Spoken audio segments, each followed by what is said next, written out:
Hi, all, and welcome to Shakira's Corner, where we discuss pertinent agenda items from the Board of Commissioners meetings with Commissioner Chakira Johnson, as well as share community updates from District 4 of DeKalb County, Georgia. In addition to serving on the BOC, Commissioner Johnson is also a member of three county committees: the FAB Committee, which handles finance, audit, and budget; the ERPS Committee, which handles employee relations and public safety; and the PWI committee, the Public Works and Infrastructure committee. So thank you for joining us today, Commissioner Johnson. I know that you're really focused on what matters to constituents, and you've based your focus areas on some feedback that you've received from residents, not just in District 4, but DeKalb County as a whole. And so earlier in the year, you had outlined what those focus areas are, so that you are continuing to make meaningful action in those areas. And just to reiterate for anyone who is unfamiliar with her focus areas, is infrastructure, homelessness or housing, youth development, the revitalization of Memorial Drive, and New Americans.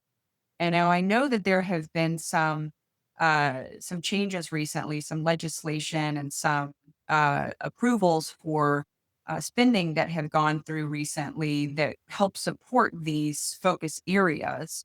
And one of the things that I saw was there was 500K towards the SPLOST project. We go ahead and bring that up. Yes. S- Okay. So there's one of the focus areas here. And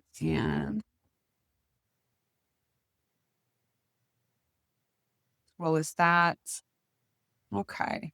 And so let's get zoomed in a little bit more here, and I'll let you speak to some of the funding that has been approved recently. Well, it hasn't officially been approved yet. So what we are Okay. doing on the BLC, we're in the middle of our mid-year budget updates. So we have all the districts have made some strategic requests for budget items. My strategic requests are $500,000, like you were just mentioning, to go towards an infrastructure project. This would put new sidewalks in along Mountain View Drive. Mountain View borders the city of Stone Mountain on one side of the road and unincorporated DeKalb County on the other side. It's about a mile long and it has pretty much zero shoulder, but it gets a lot of foot traffic and it's pretty dangerous for pedestrians. So we've been working with the SPLOST team and trying to come up with design plans to put in a sidewalk, the sidewalk would be installed along the unincorporated DeKalb County side of the road. We've already worked with the team to get additional streetlights installed to improve safety while we work through this longer process of getting the sidewalk project actually implemented. So this request of $500,000 would be part of the funding needed to install the sidewalks and to do the design work. We're estimating total project costs anywhere from probably a million and a half, maybe 2 million. It's like I said, it's about a mile worth of sidewalks, but you also may have to do right of way acquisition. So we want to make sure we have the funding necessary to make Mountain View safe for pedestrians, as many of them are traveling to Memorial Drive, and specifically Memorial Drive to catch MARTA. That makes sense. And once these projects are approved, what's generally the timeline that people can expect to see these going in and being established in those areas? So unfortunately, they're not quick projects. There's a whole process that has to go through. I think on our last podcast we talked about the roundabout on Bermuda Road, which has been going on for a couple of years now, but it does take time. So the first step would be to conduct a survey of existing conditions, and then that survey gets sent over to the design team, who does the design and determines where the sidewalk would go. There's permitting involved, but like I said, they also have to talk to every property owner that they may be encroaching on, and so all of that can be lengthy. So we're looking probably a good 2 years out at best. I see. I see. Um, moving at the speed of not light, but but Speed of government. progressing the speed of government, right? Moving at the speed of government. Yes. So I was excited that we were able to already get, since I've been in office, we've already got additional streetlights out there. So the poles were existing that, there's overhead electric. So there were a lot of, and the road is a little curvy. So there were a lot of light street poles out there. Our department heads, Director Pelton, who is retiring this week, he was able to reach out to George Power and have them just add additional lights to the existing poles, which that occurred within a couple months. So that happened a lot faster than I was expecting. But additional lighting and illumination at night does improve the safety for the pedestrians and for the drivers along that road. Indeed. I know that I don't want to go in places that are dark after after the sun sets. So lighting actually does do a lot to improve safety and not just for people on the sidewalks, but people driving along these roadways as well. Exactly. I have been driving down that road to get home. It's one of my routes I take quite often, and it was later at night, not even that late, like 7 o'clock at night, and I know to look for pedestrians, and they can sneak up on you. I have had close calls myself, so that's how I know how big an issue it is on this road. Right. It's a large stretch of road. So I know a lot of times people are they don't want to walk all the way down to the next crosswalk and they're trying to run across in the middle of the road and it's hard to see them until you're right up on them. Exactly. Yes. And, tying in infrastructure and tying into Memorial Drive revitalization, that is another item that is on our radar to add, working with GDOT to get and add, mid-block crosswalks on Memorial Drive with those safety zones, so it'd be safer for pedestrians to cross Memorial Drive. We're at the very early stages of that, but that's a connection of two of our focus areas, infrastructure and Memorial Drive revitalization, that you'll hear more about in the future. That's great. Of course, I live in a part of DeKalb where, well, near Buford Highway. For a while, we were having issues where people are just trying to.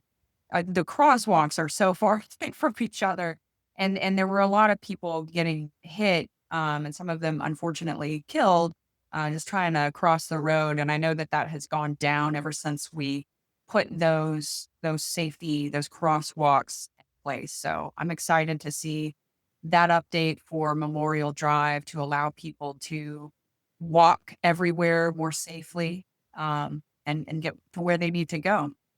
And Buford Highway is a good example. The crosswalks will be similar to what they have put in along Buford Highway. So that was a good key example to use. Awesome. So the 500, how does that tie into the 200? I have some notes here about there was 250K towards community develop and then 250K towards beautification. Can you tell us a little bit more about those funds and what that will fund? Yeah, so my goal with those two funding items, there'd be $250,000 I want them to provide to our community development department. Our community development department is the main entity that deals with our unhoused and homeless issues. So when we see someone who is unhoused and we want to call the team to go out and meet with them and provide them resources, well, that is our community development team. And currently, all of their funding is coming from federal funds, specifically community development block grants or CDBG funds. The general fund for DeKalb County does not have a line item funding this critical department. So this is some seed money I would like the administration to approve, which would give $250,000 out of the general fund to the community development department, specifically to use towards helping with our unhoused population and providing critical resources to them. Now, in the past, districts, including District 4, we can appropriate money and have appropriated money to community development out of our district funds and district offices, but I have been pushing to get them included in the general fund budget like all the other departments. I think it's the only department that I'm aware of that is not funded from the general fund and from specific taxpayer dollars. The second item you mentioned, the additional $250,000 toward beautification. So that also ties into the homeless issue. So once we send out our community development team and they speak to the unhoused individual, and if the unhoused individual accepts their services and accepts moving on and getting into some type of transition housing, a shelter, whatever the case may be, then quite often the beautification team needs to come out and clean up an encampment. Another example of that recently, the team responded to a call we received from a constituent about uh, twin size mattress and some other items left at the intersection of James B. Rivers Drive and Memorial Drive. And, so that takes effort to clean up those items, trash those items. If it's an encampment that's in the woods, I know there's one. It's not in District 4. I think it's in District 3, but that is one of those items that's going to take a lot more effort to clean up.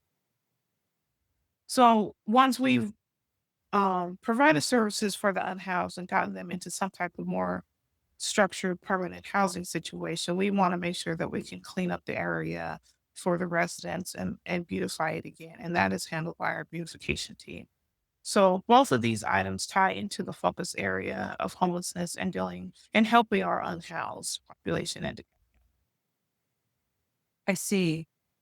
It sounds like you're not just focusing on um, the housing aspect of it, but all of the extenuating circumstances that, either lead a person into being in that predicament.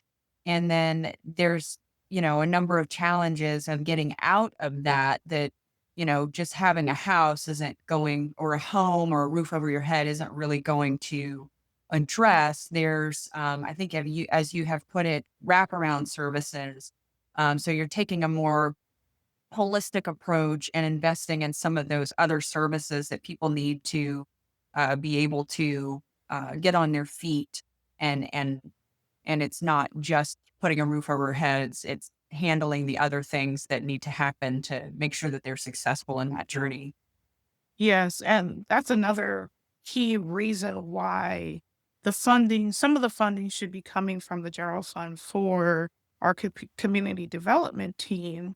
The funding they get from the federal government is restricted and is very restrictive, and it has very specific things that they can do with that funding. And wraparound services is not one of them. But funding they would get from local dollars, say from the general fund or from the district office. They can provide those additional services. And we have a lot of community partners that can help them with behavioral health, which is typically we use Claritel for that. We have our workforce development department that can help them get jobs if needed. But to really help this issue and help the unhoused individual be more successful, they need all of these services. Like you said, just giving them a roof over their head, if they've been on the street for a certain amount of time, they may not remember what it's like to make sure they're paying their bills, or if an issue arises, and it can be a little overwhelming. So we want to make sure that we are being holistic and that we're wrapping services around every aspect that they may need, so that they can be successful and successfully transition from being unhoused, maybe being on the street, maybe being in an extended stay, into a more long term, permanent, and safe housing situation. That's good. It's really good to hear that you guys are making those efforts. Yes, and you're seeing that come from a lot of the commissioners. Is It is such a prevalent issue in all of our districts that we are really focused on that. We are focused on housing as well, making sure that the housing stock is available. But you also have to do these first steps as well. Yeah, and that's sometimes hardest is taking the first step. Yes. You mentioned local funding and well, we aren't able to just rely on that. Can you tell us a little bit more about how you anticipate that federal funding for some of these programs might, what challenges may lay ahead with the changes that have happened in our current administration, and kind of how DeKalb County is going to cover any of those losses if federal funding is not available anymore? I'm not certain that we have heard exactly what funding we will not receive here in DeKalb County, but we do rely heavily on federal dollars. I forget the figure, but it is a couple $100 million that we receive in federal funding. It's a number that is larger than we could just recover with general fund dollars. So we've seen communication come out of the CEO's office in the past couple months about kind of tightening our budgets and watching our spending, just in a way of being mindful that um, if it's not this year, maybe next year, we may not be getting the same amount of money and grants and federal funding that we've received in the past. So we want to make sure that that we're doing providing services, continuing to provide services, and making sure that we're smart in how we're funding those services. And that's why another reason why these items should be coming from the general fund, to help offset what they may not be getting in from federal dollars. Another couple items that we know we won't be receiving, with some of the COVID funding that had been coming out, the ARPA money that's been talked about, America Rescue Plan Act, that those dollars, that money had to be expended by the end of last year.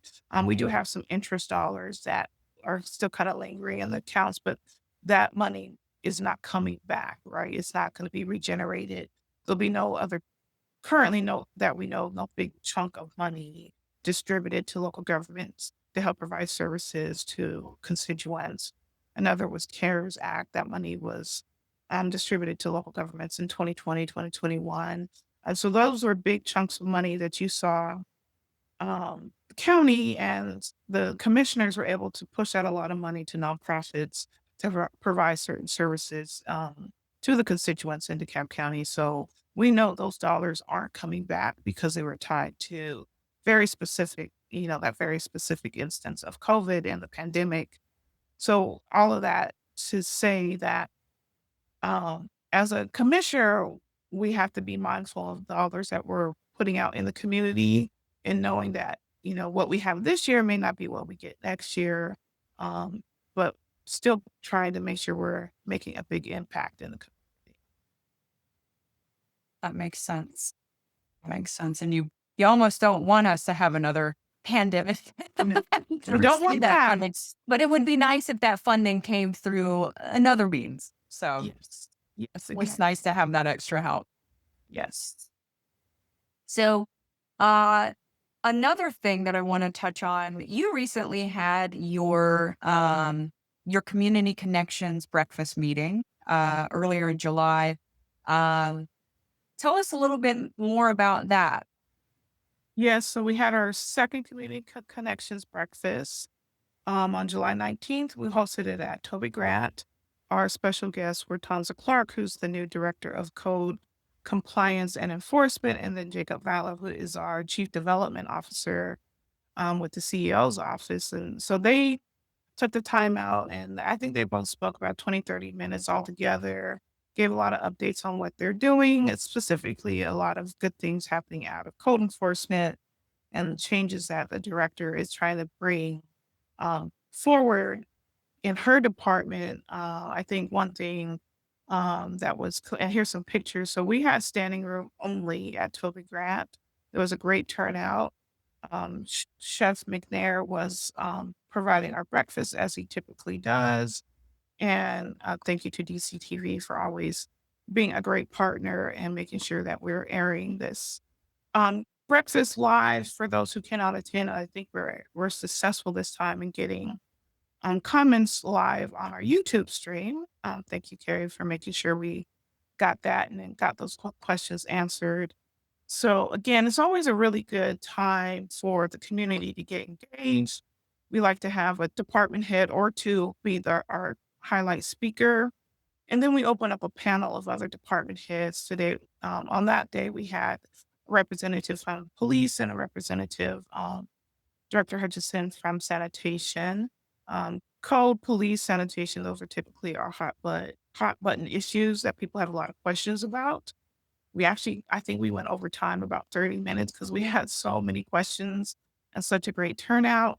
We also had other community partners there. Ted Terry and his team, Commissioner Ted Terry and his team showed up. So it's always a good morning. I think it helps that we're feeding people. We're feeding them a really good breakfast on a Saturday morning. So we always get a really good turnout, and we're looking forward to our last one for this year, which will be October 25th.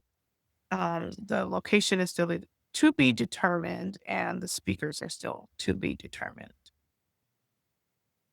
Excellent.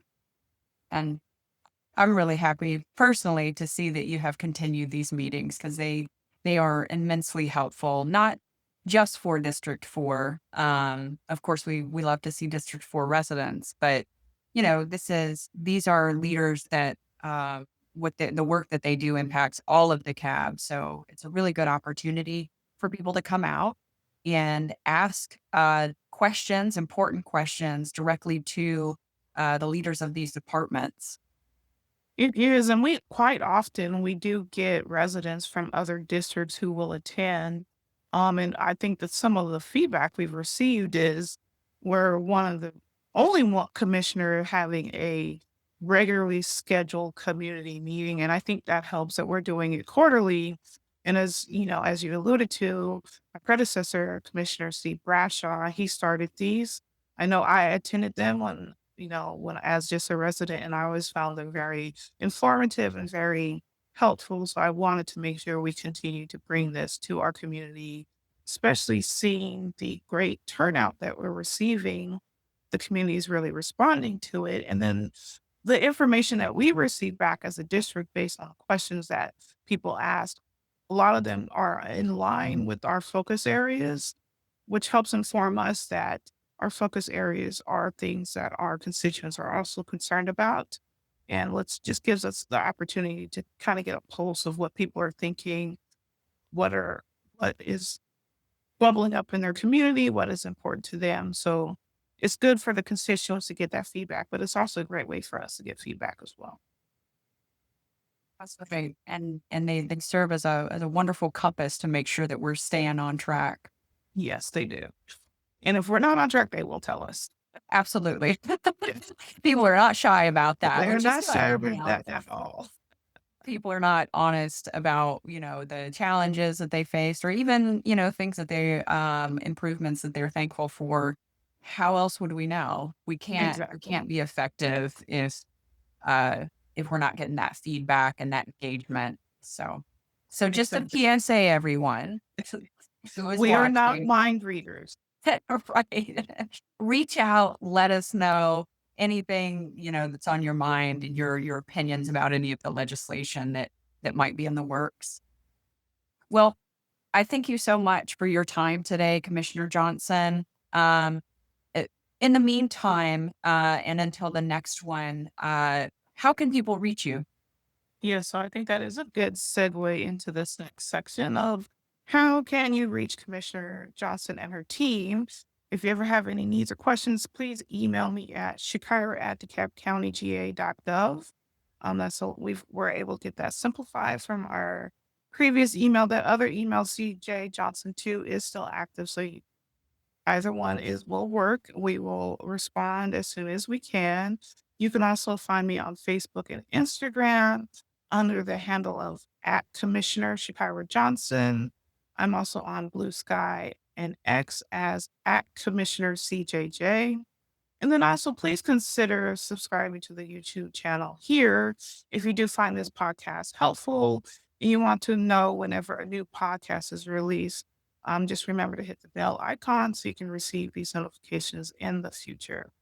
And again, I just appreciate everyone tuning in, and we look forward to sharing more information with you on our next episode. And I think our next couple episodes are going to be really exciting. I think we're going to tease a little bit. We're going to try something a little new. We'll send out more information on that in the future, but look, stay tuned and look forward to the next couple episodes. Absolutely. I'm excited for the changes, but I won't spoil the surprise. Yes, exactly. Just teasing it a little bit. Yeah. Yeah. All right. Well, everyone, links for some of the things that we discussed today will be available in the description. And of course, if you have any questions, please feel free to reach out via email or across social media. We're always looking out for those comments and ready to respond when we receive them. And school is about to be back in. So for kids and adults alike who will be going into the 2025-2026 school year, we wish you a very successful year ahead and a good first day back. Yeah. New school year, everybody. Yep. All right. Bye, everyone. Have a good day.